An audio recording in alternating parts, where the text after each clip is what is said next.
Think and Grow Rich by Napoleon Hill. Chapter 15, How to Outwit the Six Ghosts of Fear. Take inventory of yourself as you read this closing chapter and find out how many of the ghosts are standing in your way. Before you can put any portion of this philosophy into successful use, your mind must be prepared to receive it. The preparation is not difficult. It begins with steady study, analysis, and understanding of three enemies which you shall have to clear out. These are indecision, doubt, and fear. The sixth sense will never function while these three negatives or any of them remain in your mind. The members of this unholy trio are closely related. Where one is found, the other two are close at hand. Indecision is the seedling of fear. Remember this as you read. Indecision crystallizes into doubt. The two blend and become fear. The blending process often is slow. This is one reason why these three enemies are so dangerous. They germinate and grow without their presence being observed. The remainder of this chapter describes an end which must be attained before the philosophy as a whole can be put into practical use. It also analyzes a condition which has but lately reduced huge numbers of people to poverty, and it states a truth which must be understood by all who accumulate riches, whether measured in terms of money or a state of mind of far greater value than money. The purpose of this chapter is to turn the spotlight of attention upon the cause and the cure of the six basic fears. Before we can master an enemy, we must know its name, its habits, and its place of abode. As you read, analyze yourself carefully and determine which, if any, of the six common fears have attached themselves to you. Do not be deceived by the habits of those subtle enemies. Sometimes they remain hidden in the subconscious mind, where they are difficult to locate and still more difficult to eliminate. The six basic fears. There are six basic fears with some combination of which every human suffers at one time or another. Most people are fortunate if they do not suffer from the entire six. Named in the order of their most common appearance, they are the fear of poverty, the fear of criticism, the fear of ill health. The above three are at the bottom of most of one's worries. The fear of loss of love of someone, the fear of old age, the fear of death. All other fears are of minor importance. They can be grouped under these six headings. The prevalence of these fears as a curse to the world runs in cycles. For almost 6 years, while the Depression was on, we floundered in the cycle of fear of poverty. During the World War, we were in the cycle of fear of death. Just following the war, we were in the cycle of fear of ill health, as evidenced by the epidemic of disease which spread itself all over the world. And I believe that they're referring to either the Spanish flu or the tuberculosis. Anyhow, fears are nothing more than states of mind. One state of mind is subject to control and direction. Physicians, as everyone knows, are less subject to attack by disease than ordinary laymen, for the reason that physicians do not fear disease. Physicians, without fear or hesitation, have been known to physically contact hundreds of people daily who were suffering from such contagious diseases as smallpox without becoming infected. Their immunity against the disease consisted largely, if not solely, in their absolute lack of fear. Fears are nothing more than states of mind. One's state of mind. Hold on, I think I read that paragraph already. Yes, I did. Sorry. Man can create nothing which he does not first conceive in the form of an impulsive thought. Following this statement comes another of still greater importance, namely, man's thought impulses begin immediately to translate themselves into their physical equivalent, whether those thoughts are voluntary or involuntary. Thought impulses, which are picked up through the ether by mere chance, thoughts which have been released by other minds, may determine one's financial, business, professional, or social destiny just as surely as do the thought impulses which one creates by intent and design. We are here laying the foundation for the presentation of a fact of great importance to the person who does not understand why some people appear to be lucky while others of equal or greater ability, training, experience, and brain capacity seem destined to ride with misfortune. This fact may be explained by the statement that every human being has the ability to completely control his own mind, and with this control, obviously, every person may open his mind to the tramp thought impulses which are being released by other brains, or close the doors tightly and admit only thought impulses of his own choice. Nature has endowed man with absolute control over but one thing, and that is thought. This fact, coupled with the additional fact that everything which man creates begins in the form of a thought, leads one very near to the principle by which fear may be mastered. If it is true that all thought has a tendency to clothe itself in its physical equivalent, and this is true beyond any reasonable room for doubt, it is equally true that thought impulses of fear and poverty cannot be translated into terms of courage and financial gain. The people of America began to think of poverty following the Wall Street crash of 1929. Slowly but surely, that mass thought was crystallized into its physical equivalent, which was known as depression. This had to happen. It is in conformity with the laws of nature. The fear of poverty. There can be no compromise between poverty and riches. The two roads that lead to poverty and riches travel in opposite directions. If you want riches, you must refuse to accept any circumstance that leads toward poverty. The word riches here, used in its broadest sense, meaning financial, spiritual, mental, and material estates. The starting point of the path that leads to riches is desire. In Chapter 2, you received full instructions for the proper use of desire.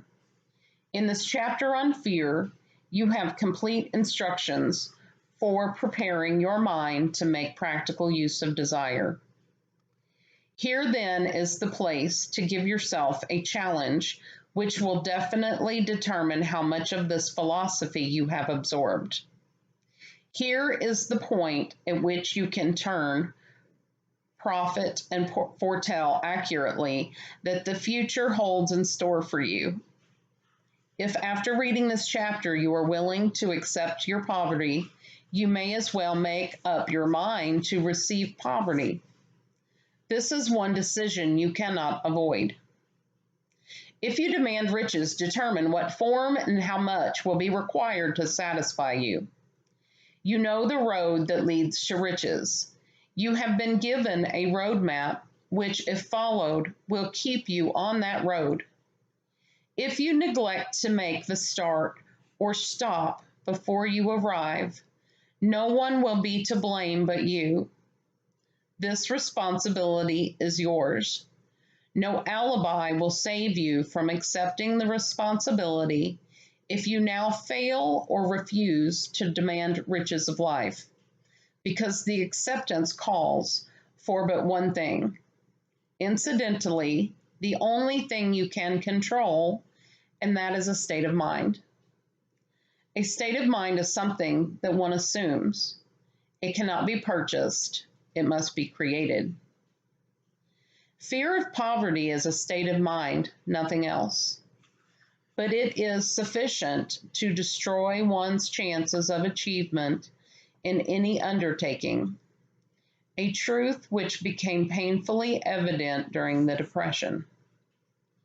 This fear paralyzes the faculty of reason, destroys the faculty of imagination, kills off self-reliance, undermines enthusiasm, discourages initiative, leads to uncertainty of purpose, encourages procrastination, wipes out enthusiasm, and makes self-control an impossibility. It takes the charm from one's personality, destroys the possibility of accurate thinking, diverts concentration of effort, it masters persistence, turns the willpower into nothingness, destroys ambition, beclouds the memory, and invites failure in every conceivable form. It kills love and assassinates the finer emotions of the heart, discourages friendship and invites disaster in 100 forms, leads to sleeplessness, misery, and unhappiness, and all this despite the obvious truth that we live in a world of overabundance of everything the heart could desire, with nothing standing between us and our desires except lack of a definite purpose.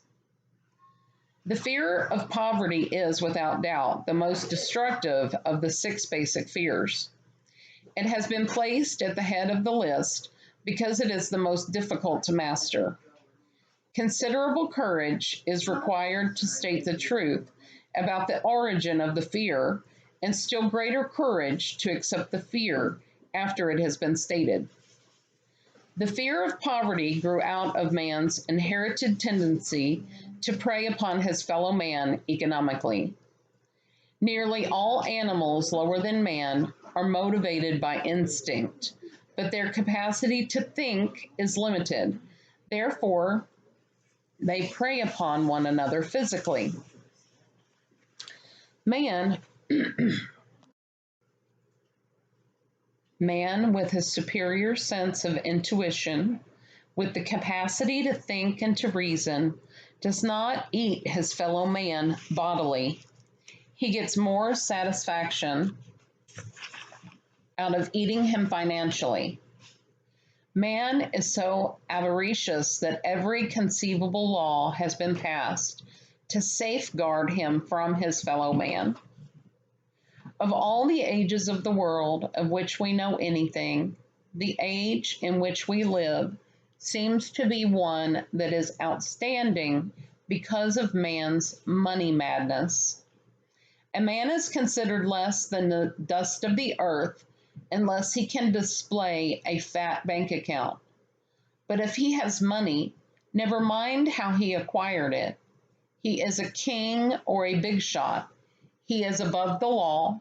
He rules in politics. He dominates in business. And the whole world about him bows in respect when he passes. Nothing brings man so much suffering and humility as poverty. Only those who have experienced poverty understand the full meaning of this. It is no wonder that man fears poverty. Through a long line of inherited experiences, man has learned, for sure, that some men cannot be trusted where matters of money and earthly possessions are concerned. This is a rather stinging indictment, the worst part of it being that it is true. The majority of marriages are motivated by the wealth possessed by one or both of the contracting parties. It is no wonder, therefore, that the divorce courts are busy. So eager is man to possess wealth that he will acquire it in whatever manner he can, through legal methods if possible, through other methods if necessary or expedient. Self-analysis may disclose weaknesses which one does not like to acknowledge. This form of examination is essential to all who demand of life more than mediocrity and poverty.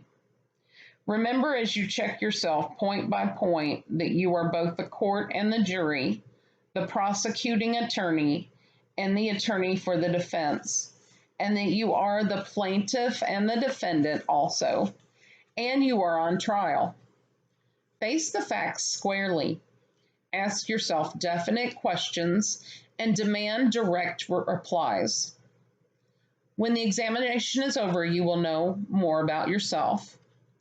If you do not feel that you can be impartial judge in this self-examination, call upon someone who knows you well to serve as judge while you cross-examine yourself. You are after the truth.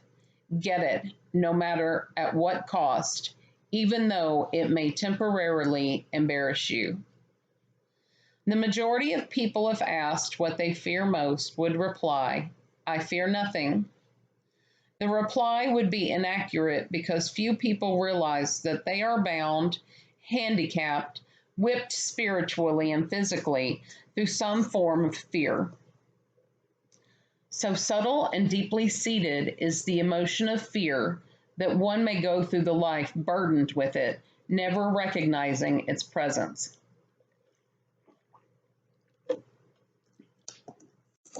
Only a courageous analysis will disclose the presence of this universal enemy. When you begin such an analysis, search deeply into your character.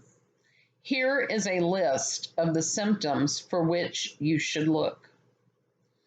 The symptoms of the fear of poverty: indifference, commonly expressed through lack of ambition, willingness to tolerate poverty, acceptance of whatever compensation life may offer without protest, mental and physical laziness, lack of initiative, imagination, enthusiasm, and self-control. Indecision, the habit of permitting others to do one's thinking, staying on the fence.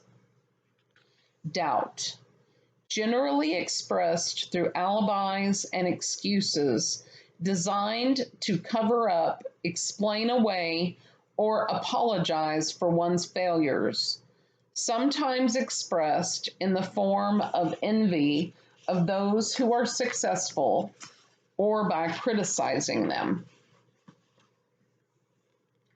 Worry, usually expressed by finding fault with others, a tendency to spend beyond one's income, neglect of personal appearance, scowling and frowning, intemperance in the use of alcoholic drink, sometimes through the use of narcotics, nervousness, lack of poise, self-consciousness, and lack of self-reliance.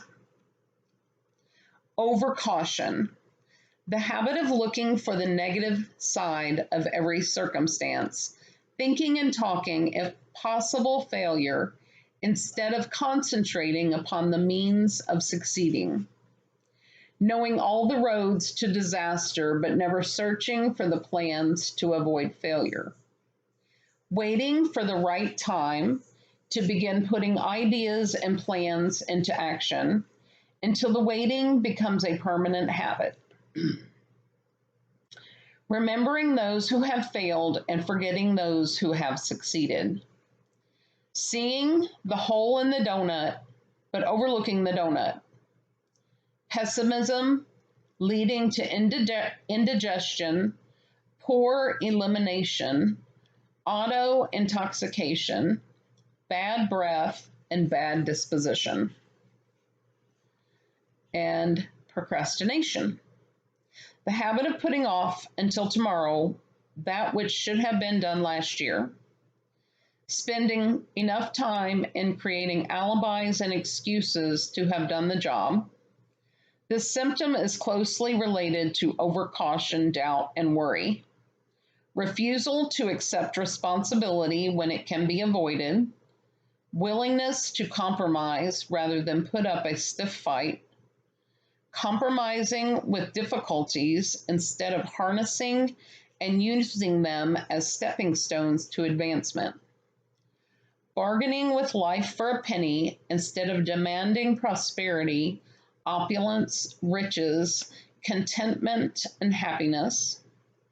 Planning what to do if and when overtaken by failure instead of burning all bridges and making retreat impossible.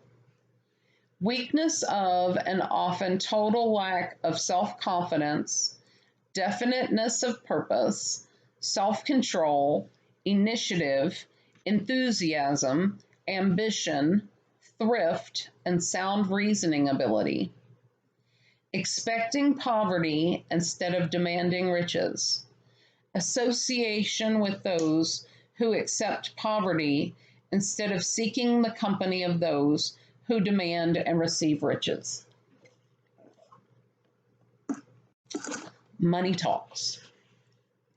Some will ask, why did you write a book about money? Why measure riches in dollars alone?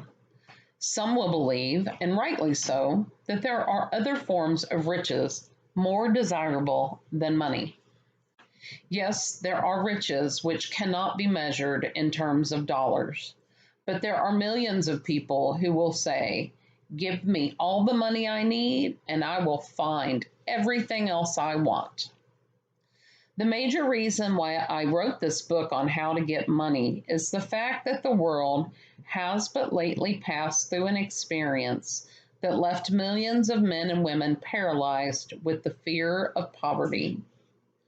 What this sort of fear does to one was well described by Westbrook Pegler in the New York World Telegram.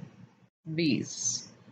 Money is only clamshells or metal discs or scraps of paper, and there are treasures of the heart and soul which money cannot buy, but most people being broke are unable to keep this in mind and sustain their spirits. When a man is down and out and on the street, unable to get any job at all, something happens to his spirit which can be observed in the droop of his shoulders, the set of his hat, his walk, and his gaze. He cannot escape a feeling of inferiority among people with regular employment, even though he knows they are definitely not his equals in character, intelligence, or ability. These people, even his friends, feel, on the other hand, a sense of superiority and regard him, perhaps unconsciously, as a casualty. He may borrow for a time, but not enough to carry on in his accustomed way, and he cannot continue to borrow very long. But borrowing in itself, when a man is borrowing merely to live, is a depressing experience, and the money lacks the power of earned money to revive his spirits. Of course, none of this applies to bums or habitual ne'er-do-wells, but only to men of normal ambitions and self-respect. Women conceal despair. Women in the same predicament must be different. We somehow do not think of women at all in considering the down and outers. They are scarce in the breadlines. They are rarely seen begging on the streets, and they are not recognizable in crowds by the same plain signs which identify busted men. Of course, I do not mean the shuffling hags of the city streets, who are the opposite number of the confirmed male bums. I mean reasonably young, decent, and intelligent women. There must be many of them, but their despair is not apparent. Maybe they kill themselves. When a man is down and out, he has time on his hands for brooding. He may travel miles to see a man about a job and discover that the job is filled, or that it is one of those jobs with no base pay, but only a commission on the sale of some useless knickknack which nobody would buy except out of pity. Turning that down, he finds himself back on the street with nowhere to go but just anywhere. So he walks and walks. He gazes into store windows at luxuries which are not for him and feels inferior and gives way to people who stop to look with an active interest. He wanders into the railroad station or puts himself down in the library to ease his legs and soak up a little heat, but that isn't looking for a job, so he gets going again. He may not know it, but his aimlessness would not give him away, even if the very lines of his figure did not. He may be well dressed in the clothes left over from the days when he had a steady job, but the clothes cannot disguise this droop. Money makes a difference. He sees thousands of other people, bookkeepers or clerks or chemists or wagon hands, busy at their work and envies them from the bottom of his soul. They have their independence, their self-respect and manhood, and he simply cannot convince himself that he is a good man too, though he argue it out and arrive at a favorable verdict hour after hour. It is just money which makes this difference in him. With a little money, he would be himself again. Some employers take the most shocking advantage of people who are down and out. The agencies hang out little colored cards offering miserable wages to busted men. $12 a week, $15 a week. A $17 a week job is a plum, and anyone with a $25 a week to offer does not hang the job in front of an agency on a colored card. I have a one ad clipped from a local paper demanding a clerk, a good, clean penman, to take telephone orders for a sandwich shop from 11 a.m. to 2 p.m. for $8 a month. Not $8 a week, but $8 a month. The ad says also state religion. Can you imagine the brutal effrontery of anyone who demands a good, clean penman for 11 cents an hour, inquiring into the victim's religion? But that is what the busted people are offered. The fear of criticism. Just how man originally came by this fear, no one can state definitely. But one thing is certain, he has it in a highly developed form. Some believe that this fear made its appearance about the time that politics became a profession. Others believe it can be traced to the age when women first began to concern themselves with styles in wearing apparel. This author, being neither a humorist nor a prophet, is inclined to attribute the basic fear of criticism to that part of man's inherited nature which prompts him not only to take away his fellow man's goods and wares, but to justify his action by criticism of his fellow man's character. It is a well-known fact that a thief will criticize the man from whom he steals, that politicians seek office not by displaying their own virtues and qualifications, but by attempting to disparage their opponents. The fear of criticism takes on many forms, the majority of which are petty and trivial. Bald-headed men, for example, are bald for no other reason than their fear of criticism. Heads become bald because of the tight-fitting bands of hats which cut off the circulation from the roots of the hair. Men wear hats not because they actually need them, but mainly because everyone is doing it. The individual falls into line and does likewise, lest some other individual criticize him.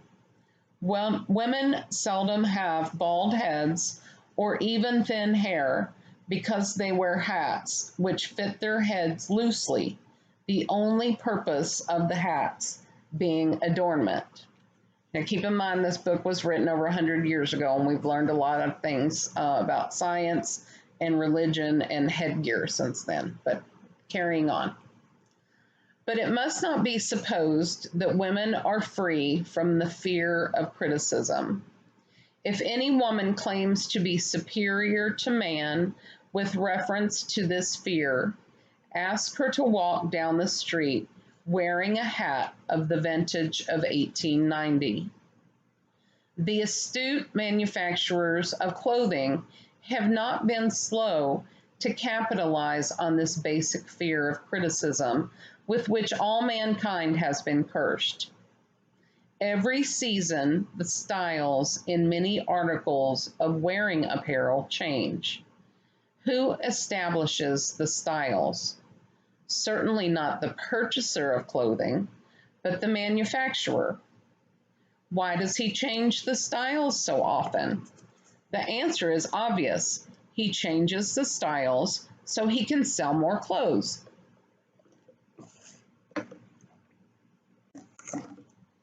For the same reason, the manufacturers of automobiles, with a few rare and very sensible exceptions, change styles of models every season. No man wants to drive an automobile which is not of the latest style, although the older model may actually be the better car. We have been describing the manner in which people behave under the influence of fear of criticism as applied to the small and petty things of life. Let us now examine human behavior when this fear affects people in connection with the more important events of human relationship. Take, for example, practically any person who has reached the age of mental maturity from 35 to 40 years of age as a general average. And if you could read the secret thoughts of his mind, you would find a very decided disbelief in most of the fables taught by the majority of the dogmatists and theologians a few decades back. Not often, however, will you find a person who has the courage to openly state his belief on the subject. Most people will, if pressed far enough, tell a lie rather than admit they do not believe the stories associated with that form of religion which held people in bondage prior to the age of scientific discovery and education. Why does the average person, even in this day of enlightenment, shy away from denying his belief in the fables which were the basis of most of the religions a few decades ago? The answer is because of the fear of criticism. Men and women have been burned at the stake for daring to express disbelief in ghosts. It is no wonder we have inherited a consciousness which makes us fear criticism. The time was, and not so far in the past, when criticism carried severe punishments. It still does in some countries. The fear of criticism robs man of his initiative, destroys his power of imagination, limits his individuality, takes away his self-reliance, and does him damage in 100 other ways. Parents often do their children irreparable injury by criticizing them. The mother of one of my boyhood chums used to punish him with a switch almost daily, always completing the job with the statement, "You'll land in the penitentiary before you are 20. He was sent to a reformatory at the age of 17. Criticism is the one form of service by which everyone has too much. Everyone has a stock full of it, which is handed out gratis, whether called for or not. One's nearest relatives often are the worst offenders. It should be recognized as a crime. In reality, it is a crime of the worst nature for any parent to build inferiority complexes in the mind of a child through unnecessary criticism. Employers who understand human nature get the best there is in men, not by criticism, but by constructive suggestion. Parents may accomplish the same results with their children. Criticism will plant fear in the human heart or resentment, but it will not build love or affection. Symptoms of the fear of criticism. This fear is almost as universal as the fear of poverty, and its effects are just as fatal to personal achievement, mainly because this fear destroys initiative and discourages the use of imagination. The major symptoms of the fear are self-consciousness, generally expressed through nervousness, timidity in conversation, and in meeting strangers. Awkward movement of the hands and limbs, and shifting of the eyes. Lack of poise, which is expressed through lack of voice control, nervousness in the presence of others, poor posture of body, and poor memory. Personality, lacking in firmness of decision, personal charm, and ability to express opinions definitely. The habit of sidestepping issues instead of meeting them squarely, agreeing with others without careful examination of their opinions. Inferiority complex, the habit of expressing self-approval by word of mouth and by actions as a means of covering up a feeling of inferiority, using big words to impress others, often without knowing the real meaning of the words, imitating others in dress, speech, and manners, boasting of imaginary achievements. This sometimes gives a surface appearance of a feeling of superiority. Extravagance, the habit of trying to keep up with the Joneses and spending beyond one's income. Lack of initiative, failure to embrace opportunities for self-advancement, fear to express opinions, lack of self-confidence in one's own ideas, giving evasive answers to questions asked by superiors, hesitancy of manner and speech, deceit in both words and deeds. Lack of ambition, mental and physical laziness, lack of self-assertion, slowness in reaching decisions, easily influenced by others, the habit of criticizing others behind their backs and flattering them to their faces, the habit of accepting defeat without protest, quitting an undertaking when opposed by others, suspicious of other people without cause, lacking in tactfulness of manner and speech, and unwillingness to accept the blame for mistakes. The fear of ill health. This fear may be traced to both physical and social heredity.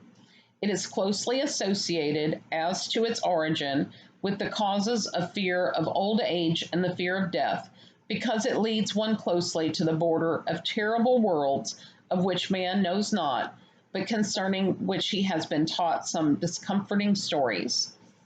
The opinion is somewhat general, also, that certain unethical people engaged in the business of selling health have had not a little to do with keeping alive the fear of ill health. In the main, man fears ill health because of the terrible pictures which have been planted in his mind of what may happen if death should overtake him. He also fears it is because of the economic toll which it may claim. A reputable physician estimated that 75% of all people who visit physicians for professional service are suffering with hypochondria or imaginary illness. It has been shown most convincingly that the fear of disease, even where there is not the slightest cause for fear, often produces the physical symptoms of the disease feared. Powerful and mighty is the human mind. It builds or it destroys. Playing upon this common weakness of fear of ill health, dispensers of patent medicines have reaped fortunes. This form of imposition upon credulous humanity became so prevalent some 20 years ago that Collier's Weekly magazine conducted a bitter campaign against some of the worst offenders in the patent medicine business. During the flu epidemic, which broke out during the World War, the mayor of New York City took drastic steps to check the damage which people were doing themselves through their inherent fear of ill health. He called in the newspaper men and said to them, "Gentlemen, I feel it necessary to ask you not to publish any scare headlines concerning the flu epidemic. Unless you cooperate with me, we will have a situation which we cannot control." The newspapers quit publishing stories about the flu, and within 1 month the epidemic had been successfully checked. Through a series of experiments conducted some years ago, it was proved that people may be made ill by suggestion. We conducted this experiment by causing 3 acquaintances to visit the victims, each of whom asked the question, "What ails you? You look terribly ill." The first question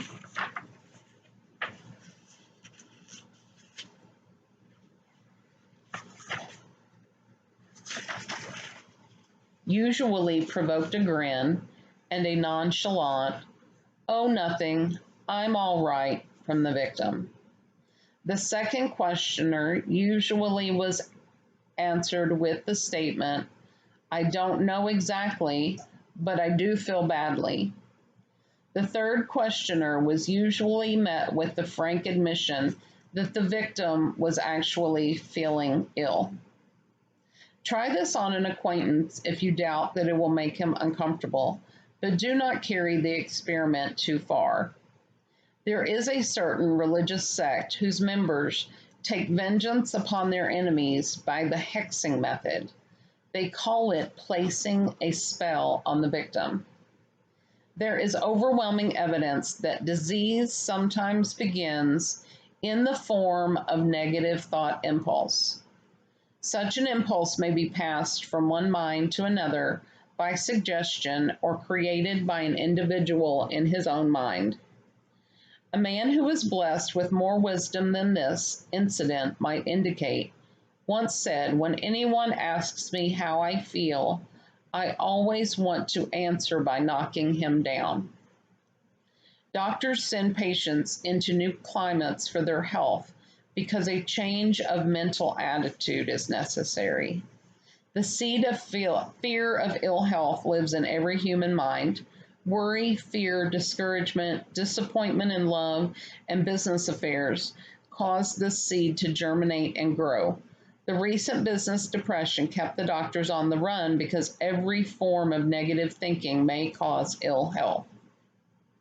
Disappointments in business and in love stand at the head of the list of causes of fear of ill health. A young man suffered a disappointment in love which sent him to a hospital. For months he hovered between life and death. A specialist in suggestive therapeutics was called in. The specialist changed nurses, placing him in charge of a very charming young woman who began, by pre-arrangement with the doctor, to make love to him the first day of her arrival on the job. Within 3 weeks, the patient was discharged from the hospital and still suffering, but with an entirely different malady. He was in love again. The remedy was a hoax, but the patient and the nurse were later married. Both are in good health at the time of this writing. Symptoms of the fear of ill health. The symptoms of this almost universal fear are autosuggestion, the habit of negative use of self-suggestion by looking for and expecting to find symptoms of all kinds of disease, enjoying imaginary illness and speaking of it as being real, the habit of trying all fads and isms recommended by others as having therapeutic value. talking to others of operations, accidents, and other forms of illness, experimenting with diets, physical exercises, reducing symptoms without professional guidance, trying home remedies, patent medicines, and quack remedies. Hypochondria, the habit of talking of illness, concentrating the mind upon disease, and expecting its appearance until a nervous break occurs. Nothing that comes in bottles can cure this condition. It is brought on by negative thinking, and nothing but positive thought can effect a cure. Sorry. Hypochondria, a medical term for imaginary disease, is said to do as much damage on occasion as the disease one fears might do. Most so-called cases of nerves come from imaginary disease. Exercise. Fear of ill health often interferes with proper physical exercise and results in overweight by causing one to avoid outdoor life. Susceptibility. Fear of ill health breaks down nature's body resistance and creates a favorable condition for any form of disease one may contract. The fear of ill health often is related to the fear of poverty, especially in the case of the hypochondriac who constantly worries about the possibility of having to pay doctor bills, hospital bills, etc.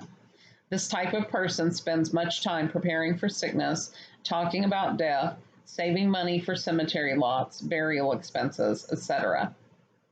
Self-coddling.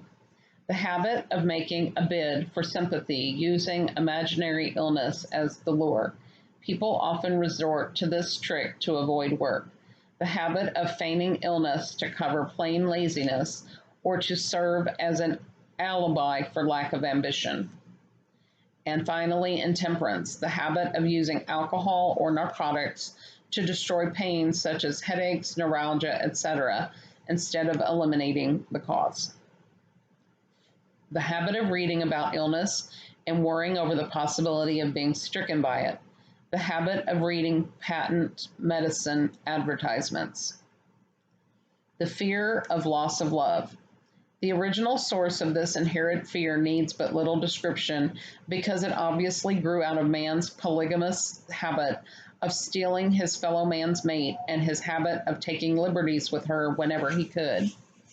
Jealousy and other similar forms of dementia precox grow out of man's inherited fear. Dementia precox. I don't know what that means. Growing out of man's inherited fear of the loss of love of someone. This fear is the most painful of all of the 6 basic fears. It probably plays more havoc with the body and mind than any of the other basic fears, as it often leads to permanent insanity. The fear of the loss of love probably dates back to the Stone Age when men stole women by brute force. They continue to steal females, but their technique has changed. Instead of force, they now use persuasion, the promise of pretty clothes, motor cars, and other bait, much more effective than physical force. Man's habits are the same as they were at the dawn of civilization, but he expresses them differently. Careful analysis has shown that women are more susceptible to this fear than men. This fact is easily explained. Women have learned from experience that men are polygamous by nature and that they are not to be trusted in their hands of rivals. Let me do that one again. This fact is easily explained. Women have learned from experience that men are polygamous by nature, that they are not to be trusted in the hands of rivals. Symptoms of the fear of loss of love.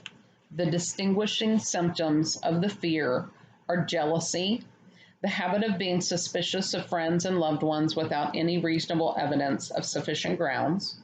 Jealousy is a form of dementia precox, which sometimes becomes violent without the slightest cause.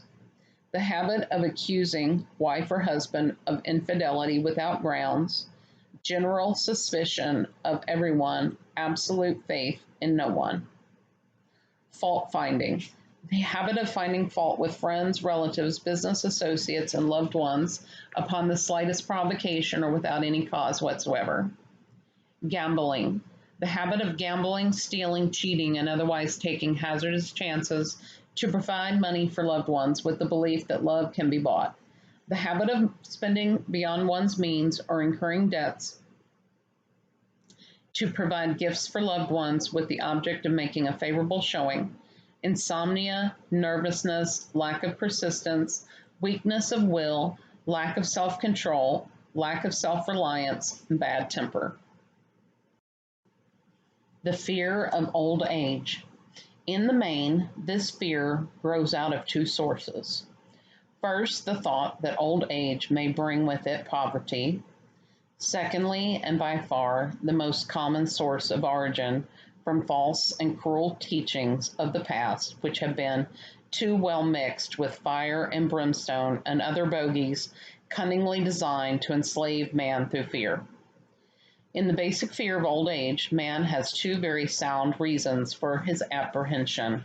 One growing out of his distrust of his fellow man, who may seize whatever worldly goods he may possess, and the other arising from the terrible pictures of the world beyond, which were planted in his mind through social heredity before he came into full possession of his mind. The possibility of ill health, which is more common as people grow older, is also a contributing cause of this common fear of old age. Eroticism also enters into the cause of the fear of old age, as no man cherishes the thought of diminishing sex attraction. The most common cause of fear of old age is associated with the possibility of poverty. Poorhouse is not a pretty word. It throws a chill into the mind of every person who faces the possibility of having to spend his declining years on a poor farm. Another contributing cause of the fear of old age is the possibility of loss of freedom and independence, as old age may bring with it the loss of both physical and economic freedom. Symptoms of the fear of old age. The commonest symptoms of this fear are the tendency to slow down and develop an inferiority complex at the age of mental maturity, around the age of 40, falsely believing oneself to be slipping because of age. The truth is that man's most useful years mentally and spiritually are those between 40 and 60.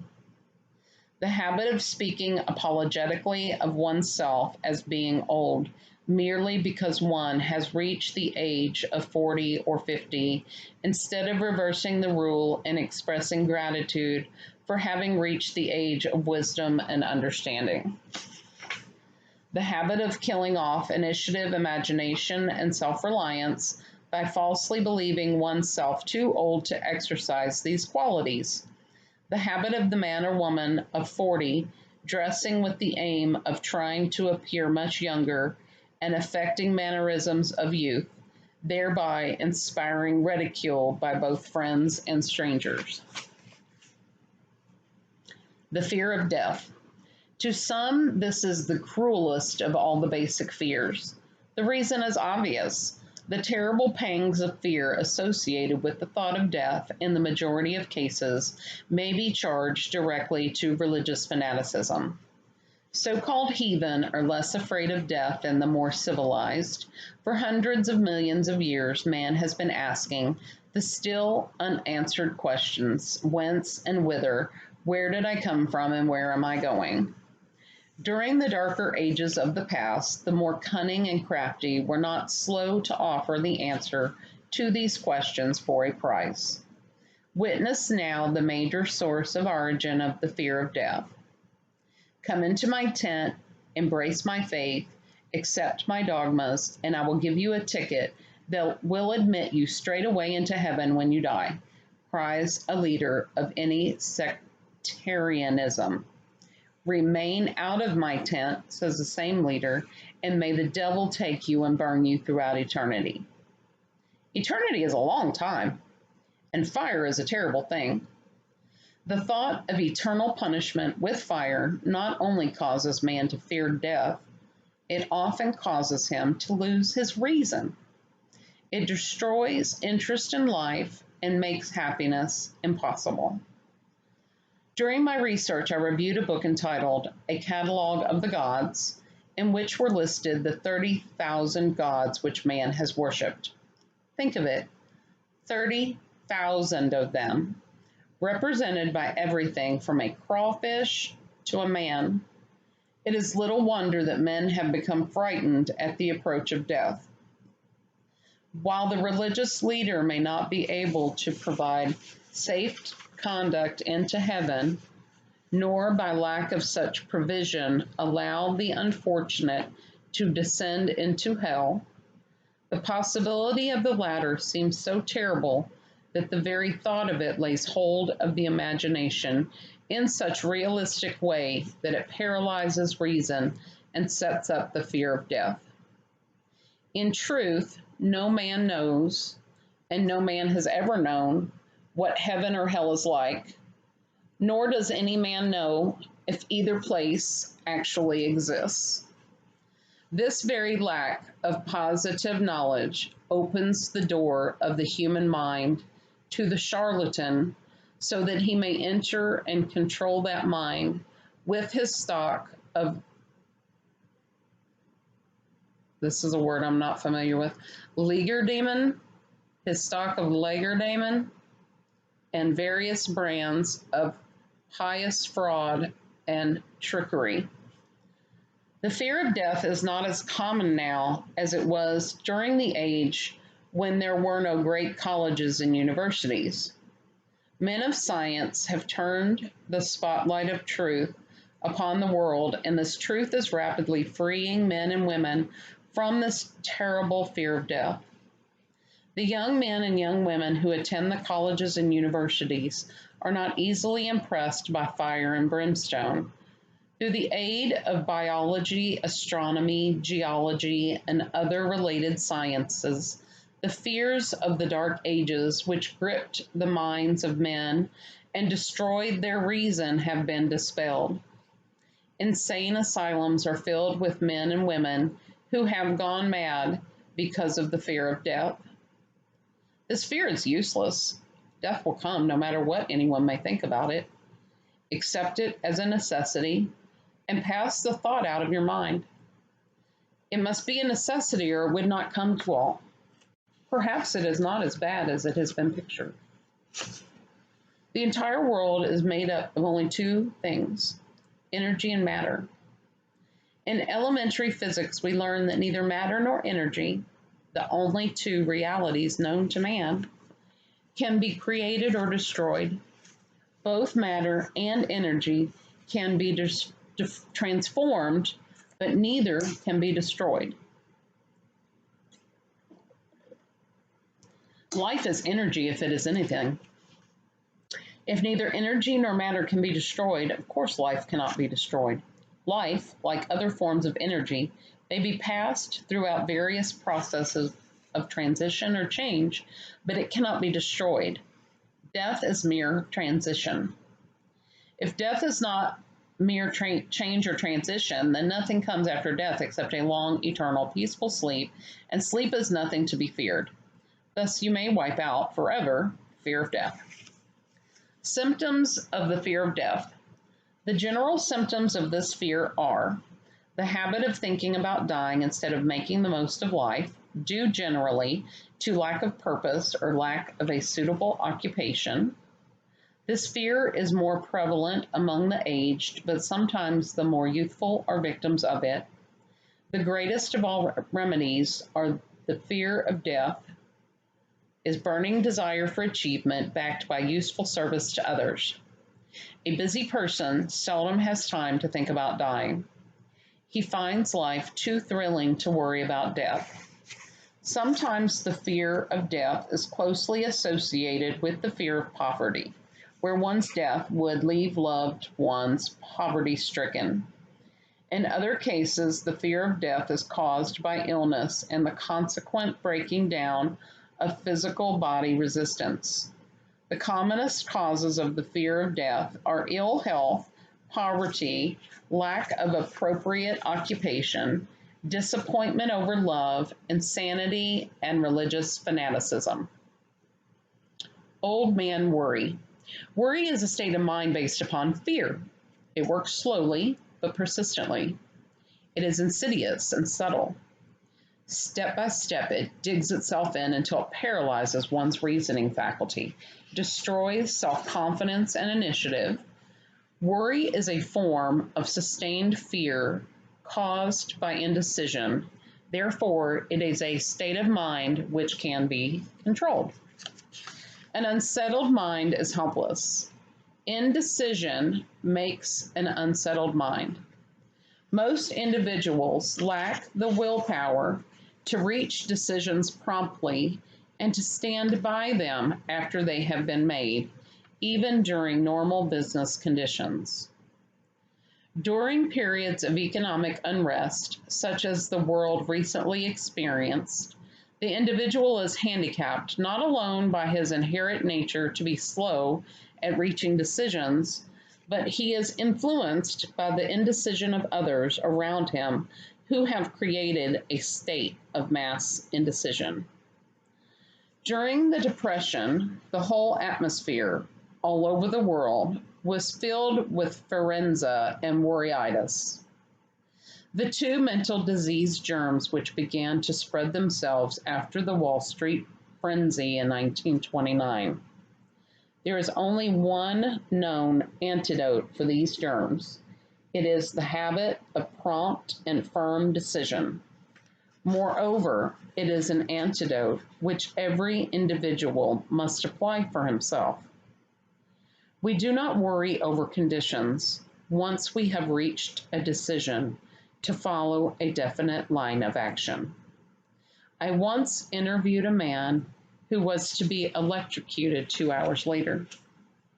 The condemned man was the calmest of some 8 men who were in the death cell with him. His calmness prompted me to ask him how it felt to know that he was going into eternity in a short while. With a smile of confidence on his face, he said, "It feels fine. Just think, brother, my troubles will soon be over. I have had nothing but trouble all my life. It has been a hardship to get food and clothing. Soon I will not need these things. I have felt fine ever since I learned for certain that I must die.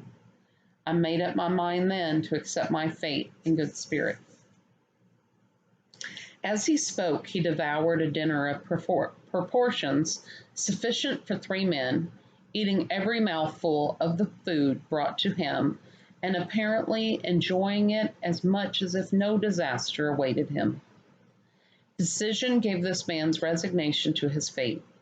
Decision can also prevent one's acceptance of undesired circumstances. The 6 basic fears become translated into a state of worry through indecision. Relieve yourself forever of the fear of death by reaching a decision to accept death as an inescapable event. Whip the fear of poverty by reaching a decision to get along with whatever wealth you can accumulate without worry. Put your foot upon the neck of the fear of criticism by reaching a decision not to worry about what other people think, do, or say.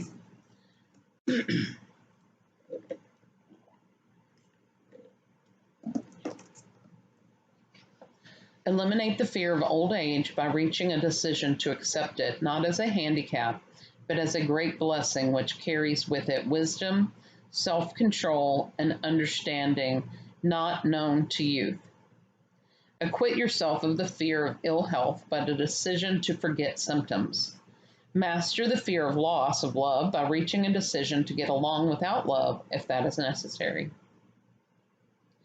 Kill the habit of worry in all its forms by reaching a general blanket decision that nothing which life has to offer is worth the price of worry. With this decision will come poise, peace of mind, and calmness of thought, which will bring happiness.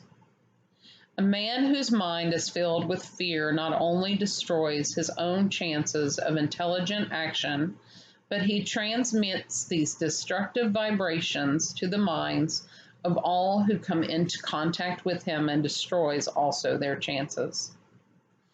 Even a dog or a horse knows when its master lacks courage. Moreover, a dog or a horse will pick up the vibrations of fear thrown off by its master and behave accordingly. Lower down the line of intelligence in the animal kingdom, one finds the same capacity to pick up the vibrations of fear. A honeybee immediately senses fear in the mind of a person. For reasons unknown, a bee will sting the person whose mind is releasing vibrations of fear much more readily than it will molest the person whose mind registers no fear. The vibrations of fear pass from one mind to another just as quickly and as surely as the sound of the human voice passes from the broadcasting station to the receiving set of a radio and by the self-same medium. Mental telepathy is a reality.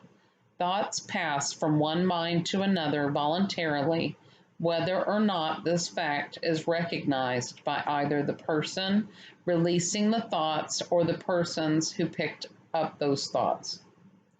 The person who gives expression by word of mouth to negative or destructive thoughts is practically certain to experience the results of those words in the form of a destructive kickback.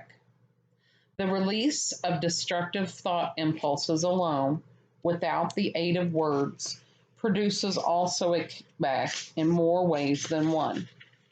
First of all, and perhaps most important to be remembered, the person who releases thoughts of a destructive nature must suffer damage through the breaking down of the faculty of creative imagination. Secondly, the presence in the mind of any destructive emotion develops a negative personality which repels people and often converts them into antagonists. The third source of damage to the person who entertains or releases negative thoughts lies in this significant fact. These thought impulses are not only damaging to others, but they embed themselves in the subconscious mind of the person releasing them, and there becomes a part of his character. One is never through with a thought merely by releasing it.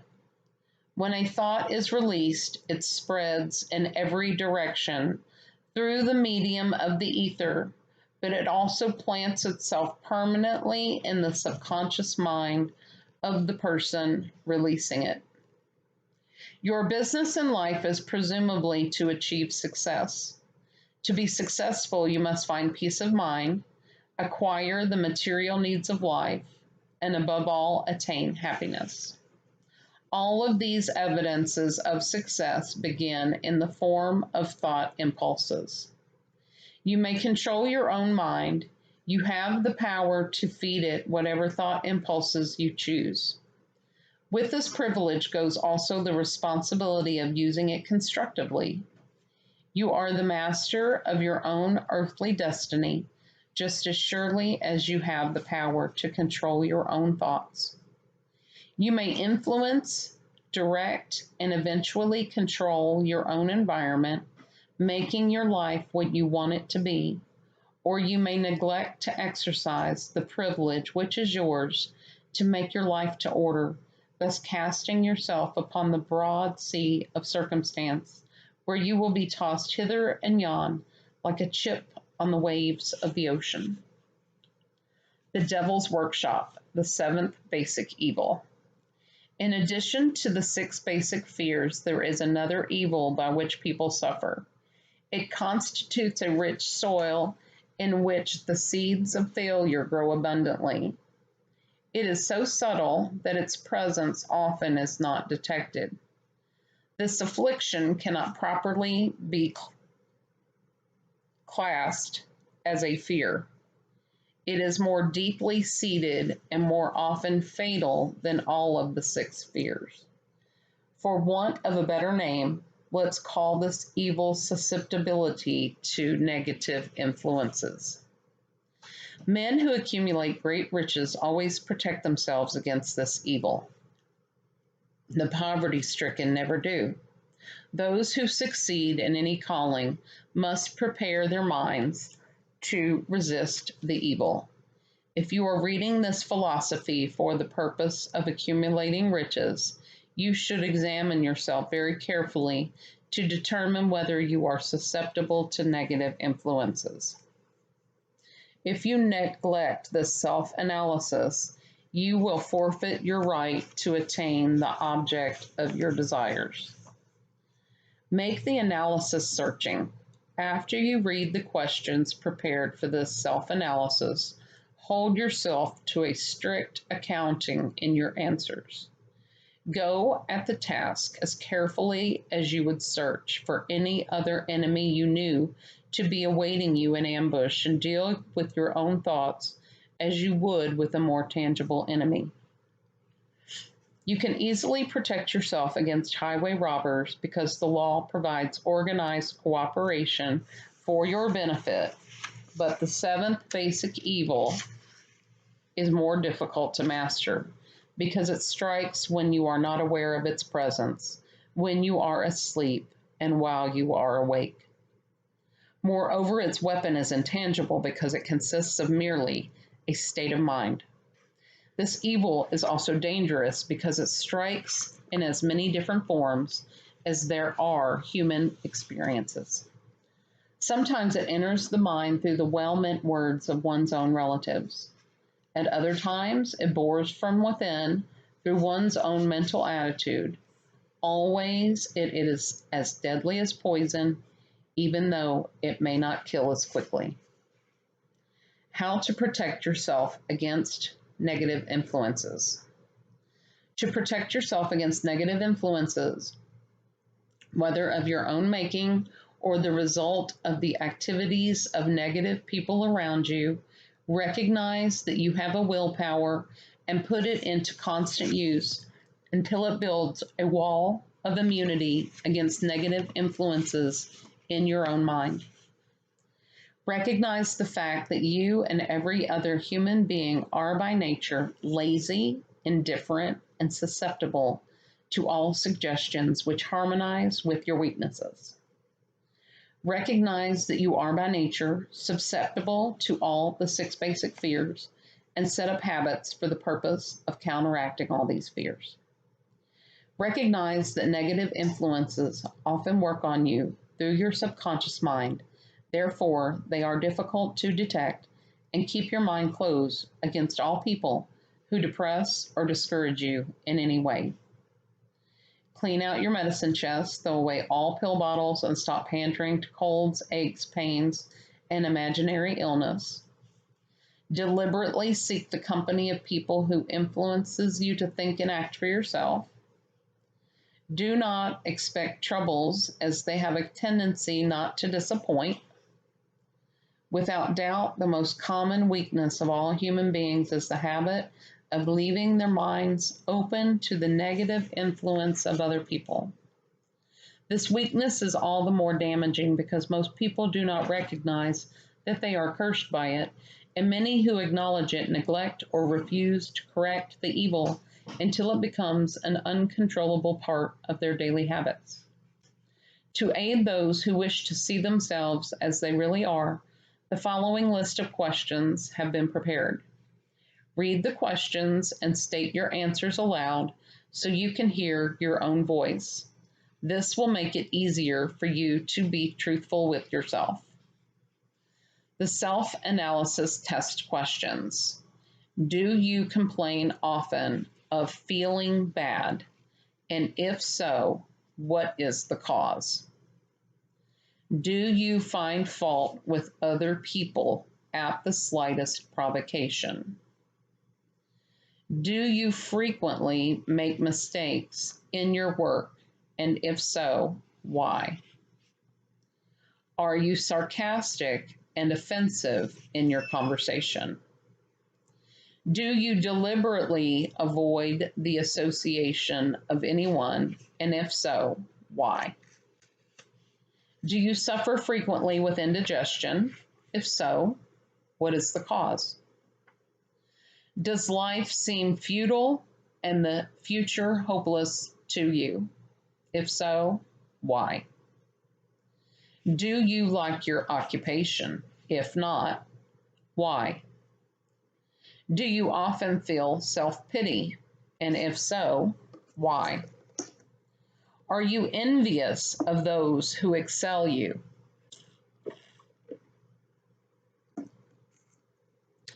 To which do you devote most time? Thinking of success or of failure? Are you gaining or losing self-confidence as you grow older? Oh, there's a lot of questions here. Do you learn something of value from all mistakes?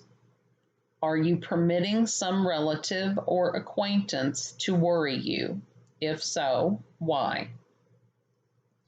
Are you sometimes in the clouds and at other times in the depths of despondency? Who has the most inspiring influence upon you, and what is the cause?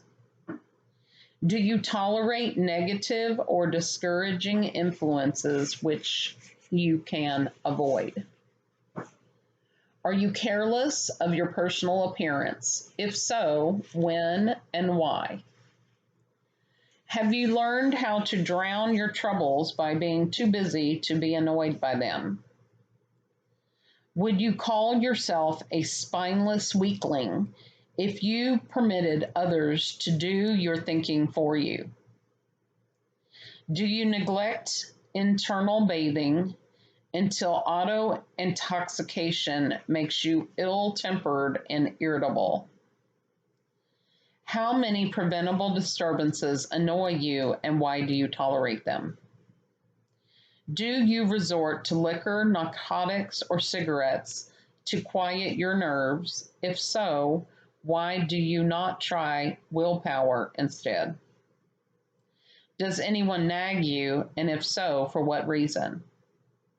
Do you have a definite major purpose? And if so, what is it, and what plan have you for achieving it?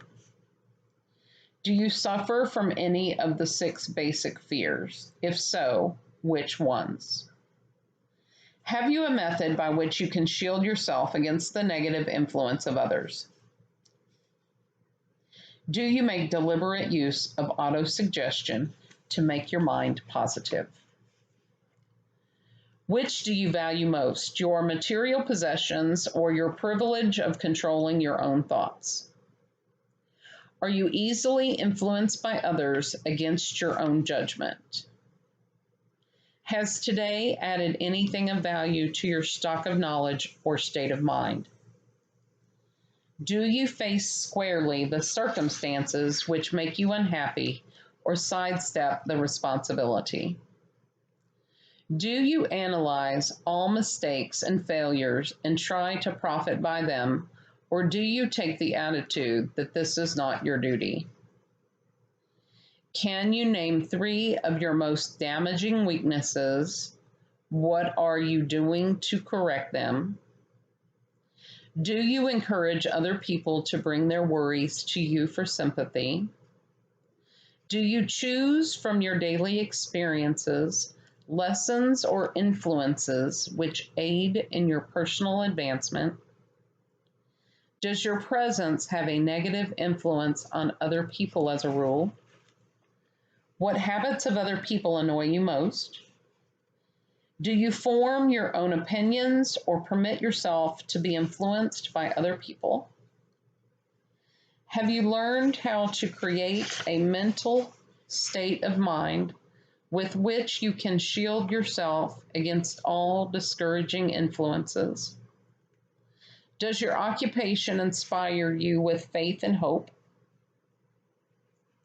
Are you conscious of possessing spiritual forces of sufficient power to enable you to keep your mind free from all forms of fear? Does your religion help you to keep your own mind positive? Do you feel it your duty to share other people's worries, and if so, why? If you believe that birds of a feather flock together, what have you learned about yourself by studying the friends whom you attract? What connection, if any, do you see between the people with whom you associate most closely and any unhappiness you may experience? Could it be possible that some person whom you consider to be a friend is in reality your worst enemy because of his negative influence on your mind? By what rules do you judge who is helpful and who is damaging to you? Are your intimate associates mentally superior or inferior to you?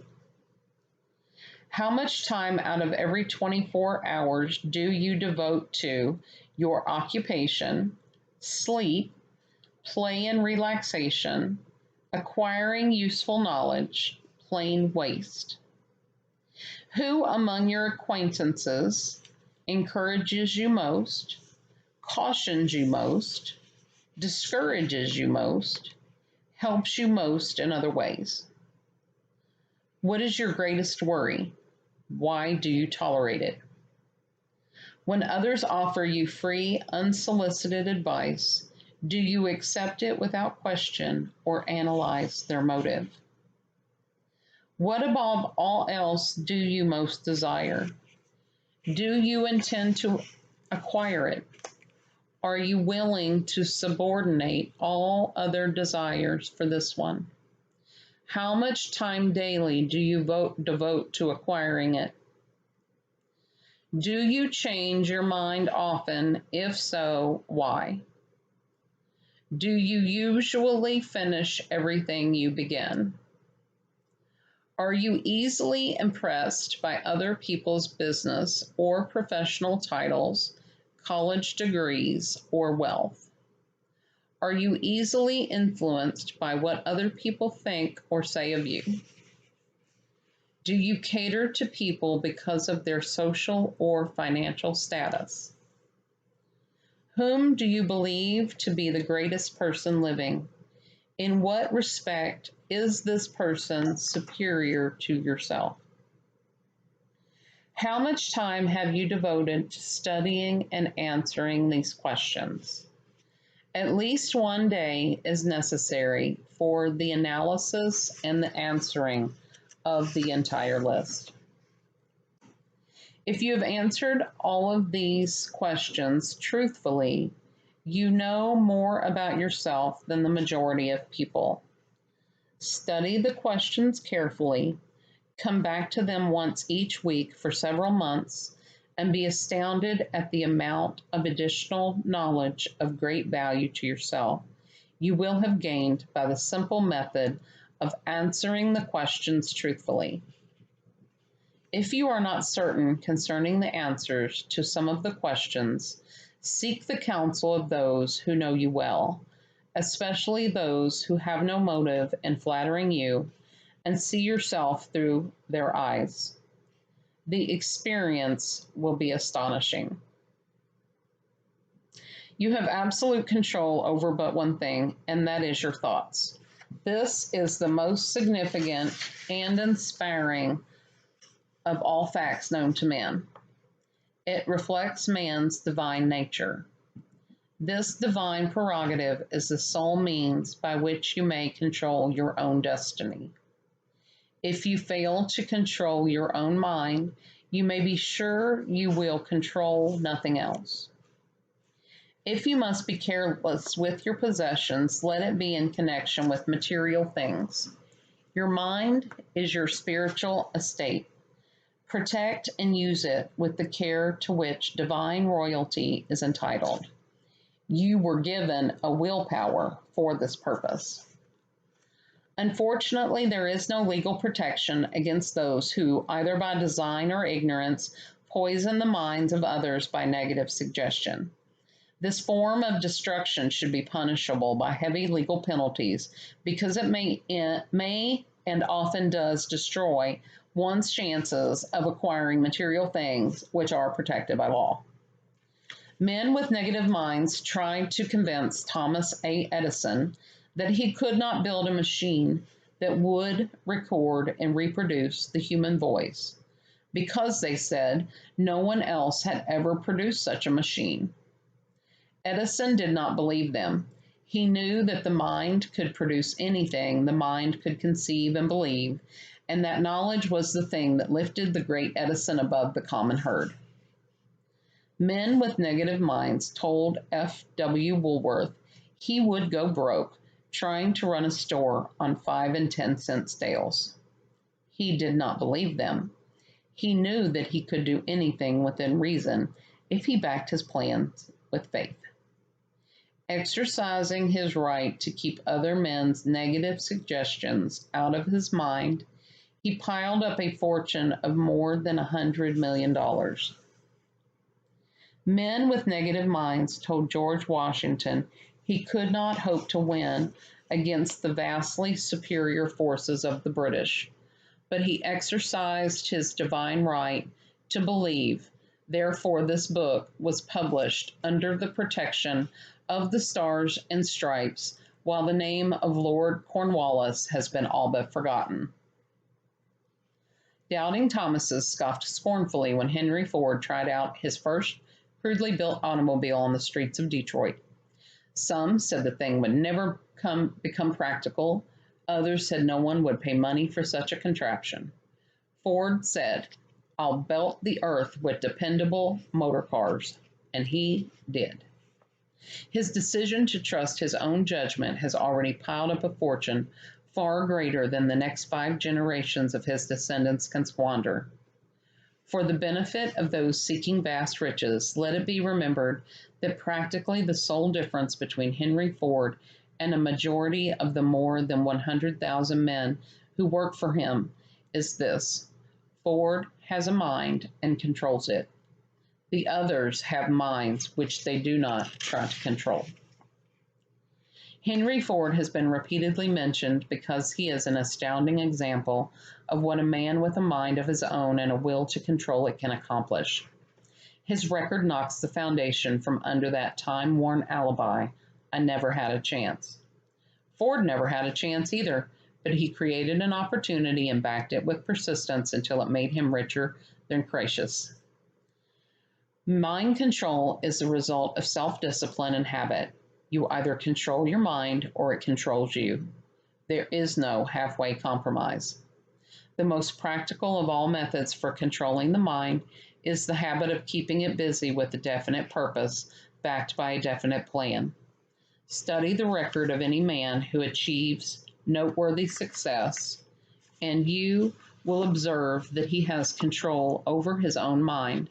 Moreover, that he exercises that control and directs it toward the attainment of definite objectives. Without this control, success is not possible.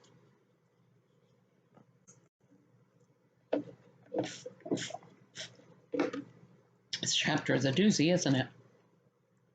The 57 famous alibis by Old Man If. People who do not succeed have one distinguishing trait in common. They know all the reasons for failure and have what they believe to be airtight alibis to explain away their own lack of achievement. Some of these alibis are clever, and a few of them are justifiable by the facts, but alibis cannot be used for money. The world wants to know only one thing: have you achieved success? A character analyst compiled a list of the most commonly used alibis. As you read the list, examine yourself carefully and determine how many of these alibis, if any, are your own property. Remember, too, the philosophy presented in this book makes every one of these alibis obsolete. If I didn't have a wife and family, if I had enough pool, if I had money, if I had a good education, if I could get a job, if I had good health, if I only had time, if times were better, if other people understood me, if conditions around me were only different, if I could live my life over again, if I did not fear what they would say, if I had been given a chance, if I now had a chance, if other people didn't have it in for me, if nothing happens to stop me, if I were only younger, if I could only do what I want, if I had been born rich, if I could meet the right people, if I had the talent that some people have, if I dared assert myself, if I only had embraced past opportunities, if people didn't get on my nerves, if I didn't have to keep house and look after the children, if I could save some money, if the boss only appreciated me, if I only had somebody to help me, if my family understood me, if I lived in a big city, if I could just get started, if I were only free, if I had the personality of some people, if I were not so fat, if my talents were known, if I could just get a break, if I could only get out of debt, if I hadn't failed, if I only knew how, if everybody didn't oppose me, if I didn't have so many worries, if I could marry the right person, if people weren't so dumb, if my family were not so extravagant, if I were sure of myself, if luck were not against me, if I had not been born under the wrong star, if it were not true that what is to be will be, if I did not have to work so hard, if I hadn't lost my money, if I lived in a different neighborhood, if I didn't have a past, if I only had a business of my own, if other people would only listen to me, if blank, and this is the greatest of them all, blank, I had the courage to see myself as I really am. I would find out what is wrong with me and correct it. Then I might have a chance to profit by my mistakes and learn something from the experience of others. For I know that there is something wrong with me, or I would now be where I would have been if I had spent more time analyzing my weakness and less time building alibis to cover them. Building alibis with which to explain away failure is a national pastime. The habit is as old as the human race and is fatal to success. Why do people cling to their pet alibis? The answer is obvious. They defend their alibis because they create them. A man's alibi is the child of his own imagination. It is human nature to defend one's own brainchild. Building alibis is a deeply rooted habit. Habits are difficult to break, especially when they provide justification for something we do. Plato had this truth in mind when he said the first and best victory is to conquer self. To be conquered by self is, of all things, the most shameful and vile. Another philosopher had the same thought in mind when he said, "It was a great surprise to me when I discovered that most of the ugliness I saw in others was but a reflection of my own nature." It has always been a mystery to me, said Albert Hubbard, why people spend so much time deliberately fooling themselves by creating alibis to cover their weaknesses. If used differently, the same time would be sufficient to cure the weakness, then no alibis would be needed. In parting, I would remind you that life is a checkerboard, and the player opposite you is time. If you hesitate before moving, or neglect to move promptly, your men will be wiped off the board by time. You are playing against a partner who will not tolerate indecision. Previously, you may have had a logical excuse for not having forced life to come through with whatever you asked, but that alibi is now obsolete because you are in possession of the master key that unlocks the door to life's bountiful riches. The master key is intangible, but it is powerful. It is the privilege of creating in your own mind a burning desire for a definite form of riches. There is no penalty for the use of the key, but there is a price you must pay if you do not use it. The price is failure. There is a reward of stupendous proportions if you put the key to use. It is the satisfaction that comes to all who conquer self and force life to pay whatever is asked. The reward is worthy of your effort. Will you make the start and be convinced? If we are related, said the immortal Emerson, we shall meet. In closing, may I borrow his thought and say, if we are related, we have, through these pages, met.